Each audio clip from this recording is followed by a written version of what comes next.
साखरेचे दर वाढल्यामुळे सर्वसामान्य नागरिकांना याचा फटका बसत असून तर उद्योगाला देखील मोठ्या प्रमाणात फटका बसत आहे। MIDC मध्ये मोठ्या प्रमाणात कंपन्या असतात। या कंपन्यांमध्ये चॉकलेट जेली बनवण्याचं फरसाण बनवण्याचं काम सुरू असतात। मात्र कुठेतरी या ठिकाणी साखरेचे भाव वाढल्यामुळे त्याचा फटका या इंडस्ट्रीजला बसत आहे। आपण जेलीच्या या ठिकाणी चॉकलेट कंपनीमध्ये आहोत। येथे मोठ्या प्रमाणात जेली चॉकलेट बनवण्यात येत असतात। मात्र अचानक साखरेचे भाव वाढल्यामुळे कुठेतरी या उद्योगाला मोठा फटका हा बसत आहे। जवळपास 30 ते 35 जे उद्योग आहे ते बंद पडलेले आहेत। 40 ते 45 उद्योग हे पडण्याची शक्यता या ठिकाणी वर्तवण्यात येत आहे। या संदर्भातली बातचीत करण्यासाठी आपल्यासोबत या ठिकाणी चॉकलेट जेलीचे उद्योग समूहाचे व्यापारी आहेत। आपण त्यांच्याकडून या ठिकाणी जाणून घेणार आहोत। सर, काय सांगणार? कुठेतरी साखरेचे भाव हे वाढलेले आहे। पूर्वी 40 ते 45 रुपयांवर साखर होती, आता कुठेतरी 70 पार ही साखर गेली आहे। सर्वसामान्य नागरिकांबरोबर आपल्याला देखील फटका बसलाय। नेमका कसा फटका बसलाय उद्योग क्षेत्राला? जेव्हा साखरेचे रेट 45 रुपये होते त्यानुसार आम्ही मार्केटमधून ऑर्डर बुक केलेल्या होत्या, परंतु आता अचानक साखरेचे रेट 65-68 पर्यंत गेलेले आहे होलसेलमध्ये। तर आता आम्हाला त्या ऑर्डर कंप्लीट करण्यासाठी नुकसानीमध्ये त्या ऑर्डर कंप्लीट कराव्या लागत आहे आणि त्याच्यामुळे आम्हाला त्याचं नुकसान तर होतच आहे। त्याबरोबर आता आम्ही प्रोडक्शन नवीन ऑर्डर आम्ही सध्या घेत नाही आहे, कारण की नवीन रेटनं व्यापारी आमचा माल घ्यायला तयार नाही आहे। मग त्यामुळे आम्ही आमचे प्रोडक्शन जवळपास 20% आणलेलं आहे आणि आता भविष्यात आता 2-4 दिवसामध्ये अजून रेट काय होतात त्यानुसार आता आम्ही पुढचं ठरवू। जळगाव शहरामध्ये मोठ्या प्रमाणात ही चॉकलेट बनवण्यात येत असतं।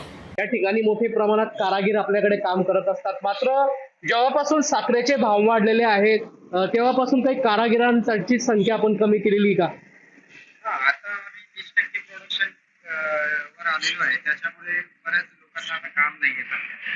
परंतु आता या 4-5 दिवसामध्ये जेव्हा परिस्थिती काही समजेल तेव्हा आम्ही बघू आता चालू करायचं नाही करायचं।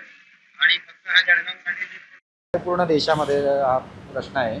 आता बरेच मोठे ब्रँड आहे, त्यांनी पण प्रोडक्शन जवळपास 10-20% करून टाकलेलं आहे सगळ्यांनी। सर, साखरेचे भाव कुठेतरी या ठिकाणी वाढल्यामुळे जळगावातील किती उद्योगांना या ठिकाणी फटका बसलेला आहे, काय सांगाल? आता छोटे मोठे उद्योग मिळून इथं जळगावला 30-40 उद्योग आहे की तिथं साखरचा यूज होतो, परंतु आता छोटे उद्योगांचं तर कंबरडच मोडलं गेलं यामध्ये। तर या परिस्थितीमध्ये त्यांना सर्वाईव्ह करायला अजून तर वेळ लागेल। आता साखरेचे दर नियंत्रणात आणण्यासाठी शासनाने नेमकं काय करायला हवं, काय सांगणार?